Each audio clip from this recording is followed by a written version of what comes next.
So I decided that in my spare time, when I'm not trying to actually win the Champions League with Levski Sofia in under 10 seasons live on Twitch, I can offer my services to a different club in need.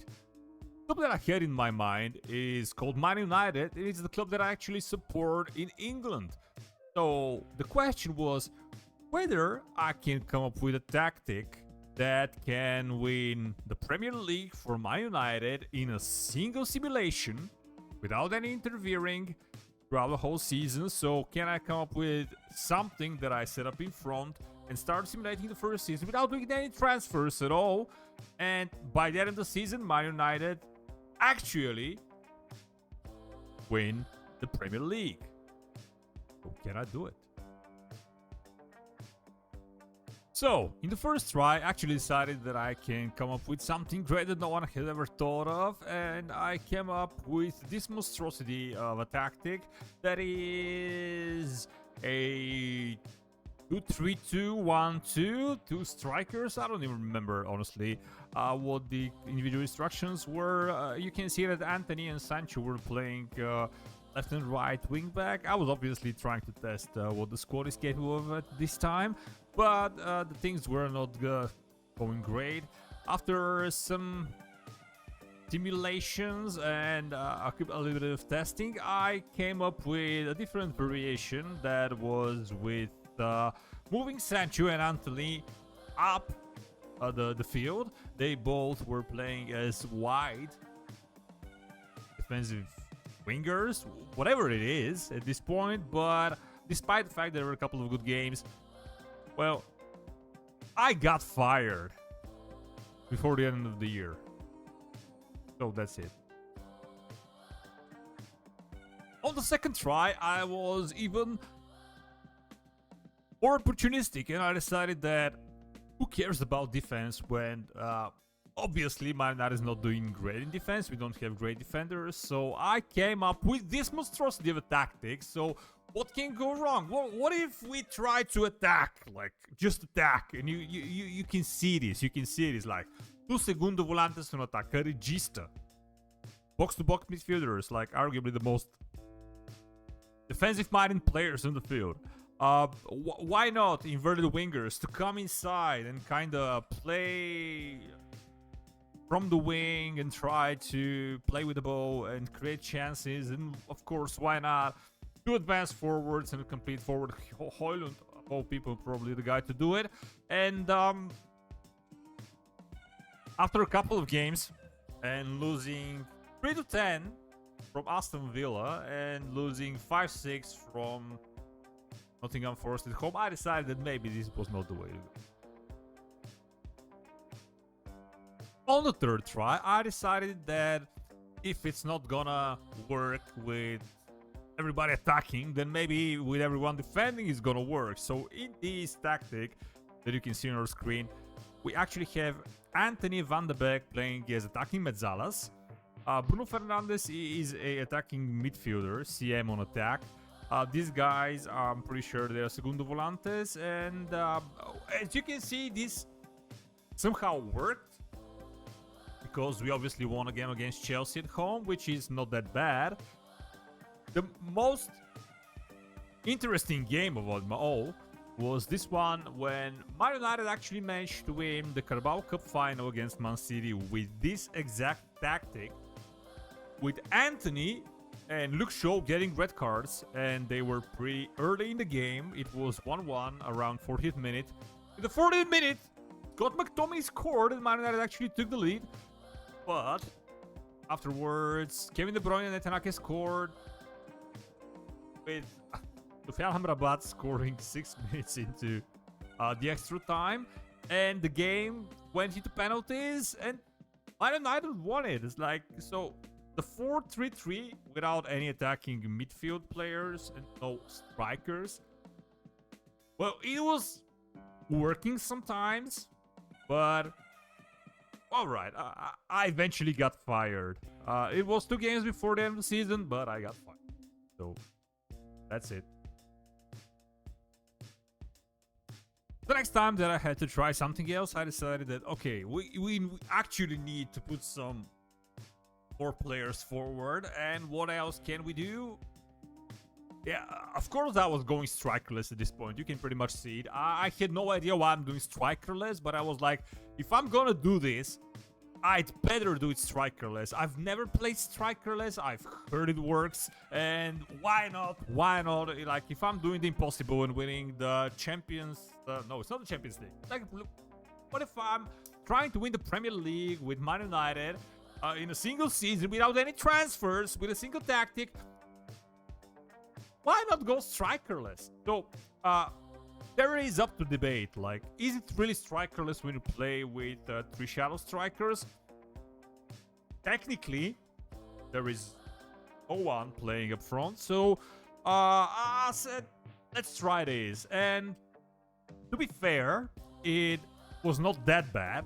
Because, as you can see, by the end of the season, Rasmus Højlund had 23 goals. Marcus Rashford had 21, Bruno Fernandes 18. By the way, Bruno Fernandes is a segundo volante, 18 goals, absolutely annihilating the positions. If you ever doubt Bruno Fernandes and where you play him, that's the role, a segundo volante. This is what I thought at this point in time. Maybe there is something else coming up. So, but what did the results say? Yeah, we finished actually 6th, which is not that bad, but it's not great. The thing is that we lost quite a lot of games at the end of the season, and if we scroll upwards, you're gonna see that by the beginning of the season we were doing quite alright. Something went wrong, and at this point in time I felt like, you see, it is like 6-0 against West Ham. It's a good result. And I thought there is something that can actually work there.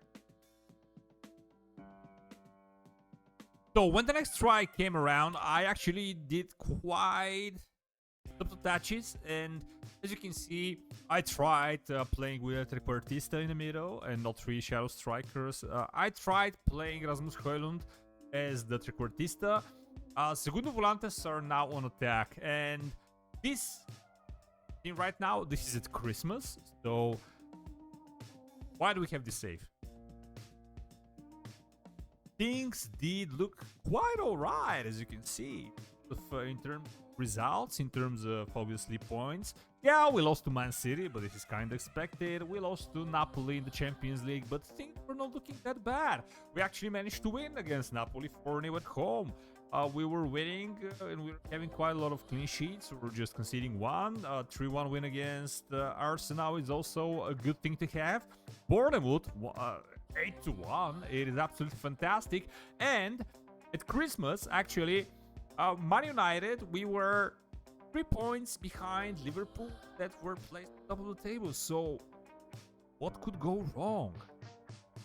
And the thing that I noticed was going wrong is my team selection. Rasmus Højlund was obviously not doing it as a trequartista, so I decided, okay, can I do something at Christmas without changing the tactic that can kind of affect what's going wrong? And I said, okay, I can actually try and modify the places of the players and maybe give some freedom to the assistant manager to pick up the squad in games. So this is what we continued playing with. Everything was up to the assistant manager except Bruno Fernandes as a segundo volante on attack behind Marcus Rashford, the shadow striker on attack on the right. I wanted him to stay right-footed on the right side. And the results were there. The results were there. You're gonna be surprised.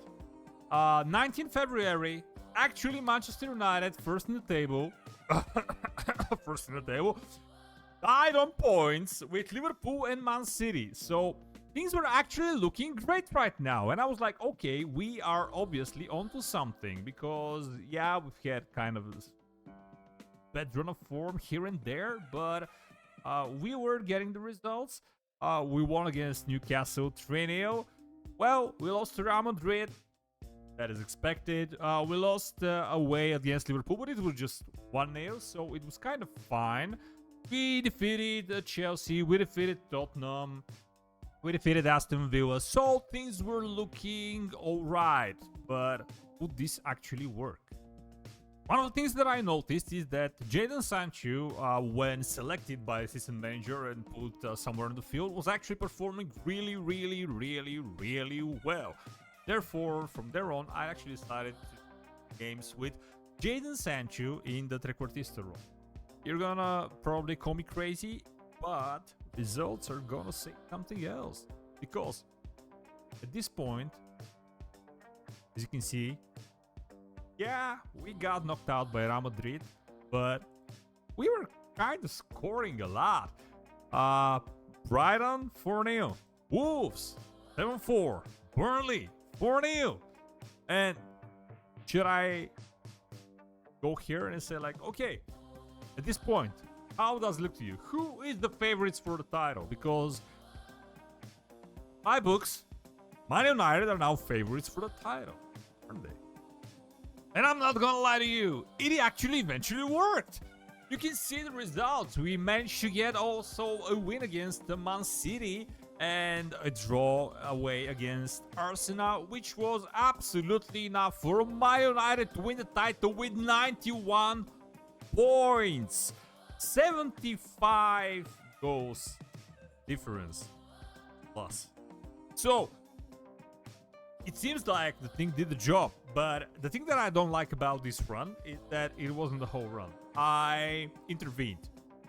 I came in, I saw which players work where, I saw the form of the players and removed some of them, added some of them. So theoretically, this strikerless formation, without any change to the formation,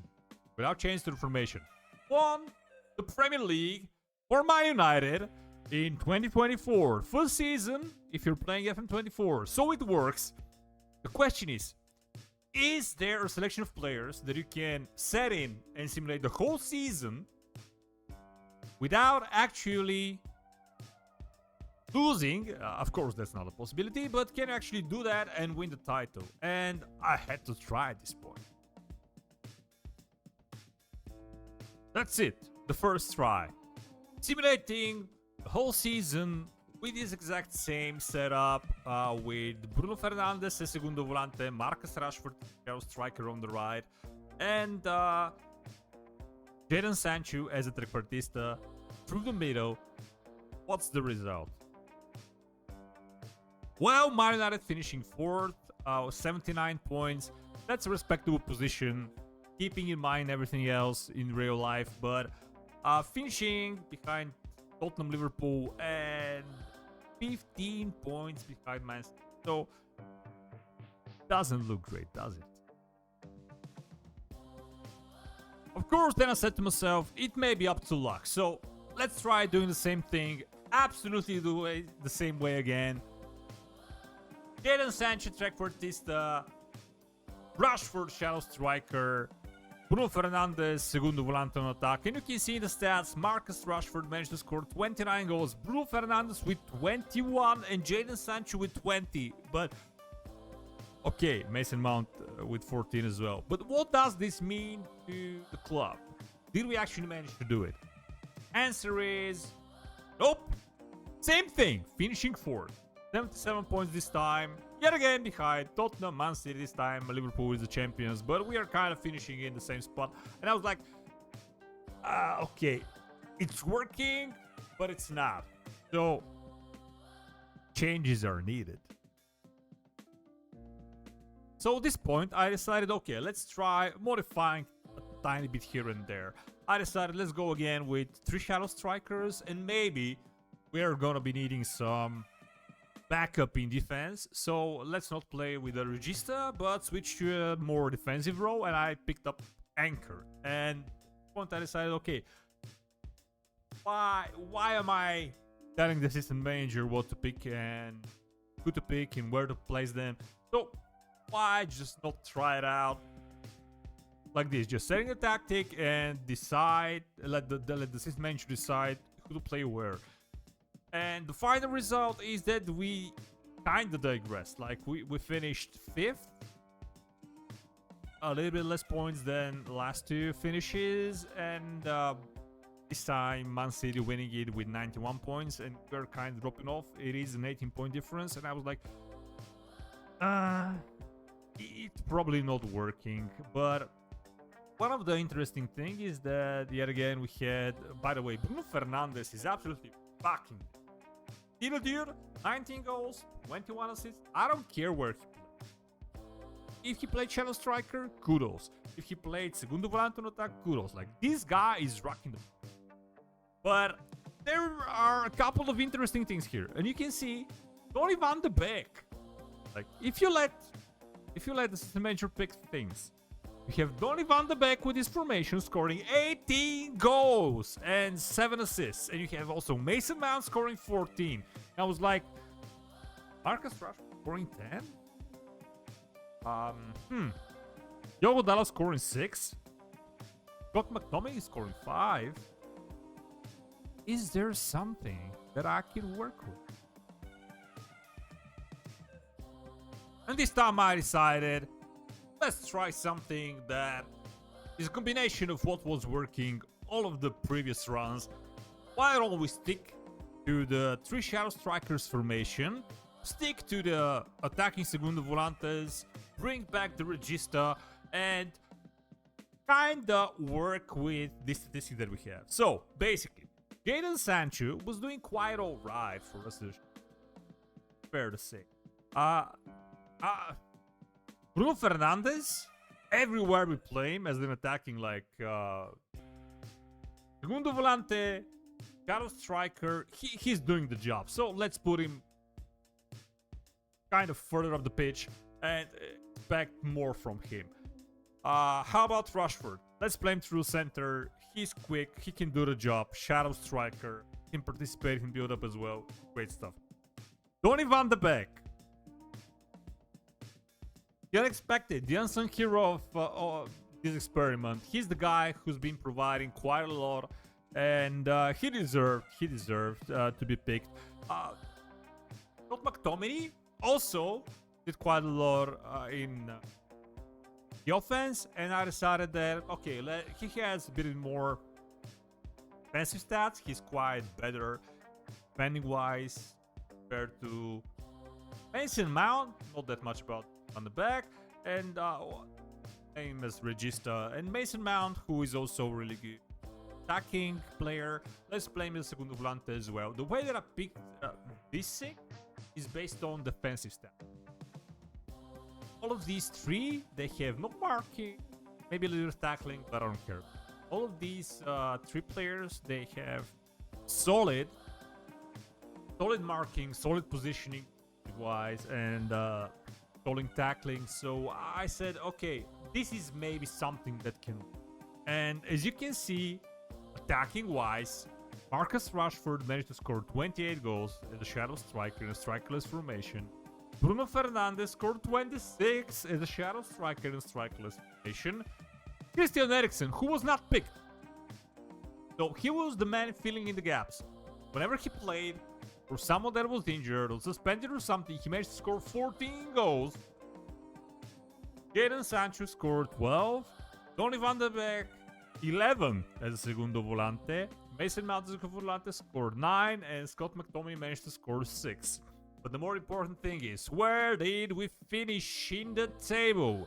And the answer is Man United have won the Premier League in a single simulation!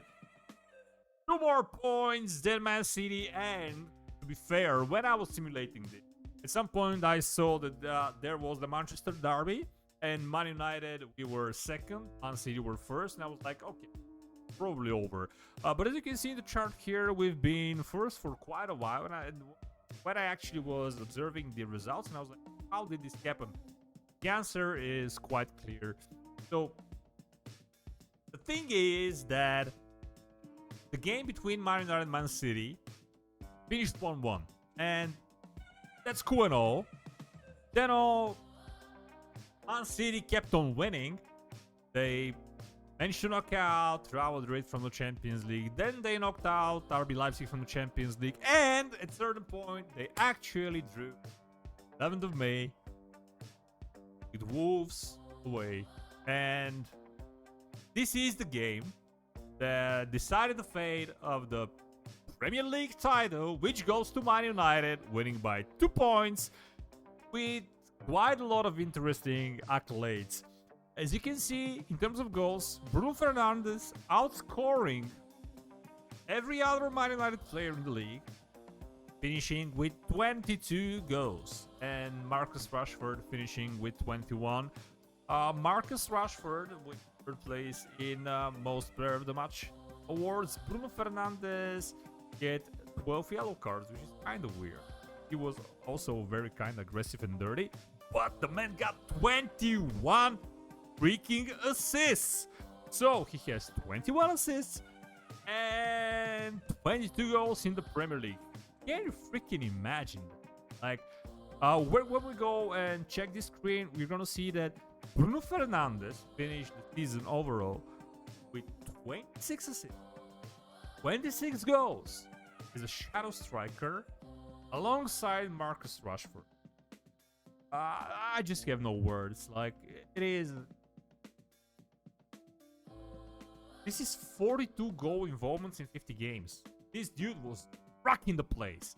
And as you can see, Mason Mount was also very kind of contributing because he had 20 goal involvements.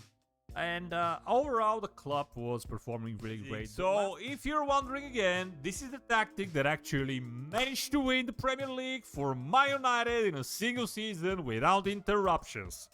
And now, challenge time. I dare Dr. Benji, Omega Luke, and Zealand. Can you come up with a tactic to win the Premier League with Manchester United in a single season with an uninterrupted, going on vacation, when you like start a save, set up the tactic, set up like the player roles and who's playing where, and just go on vacation to the end of the season and win the Premier League? Can you guys do it? I would love to see it.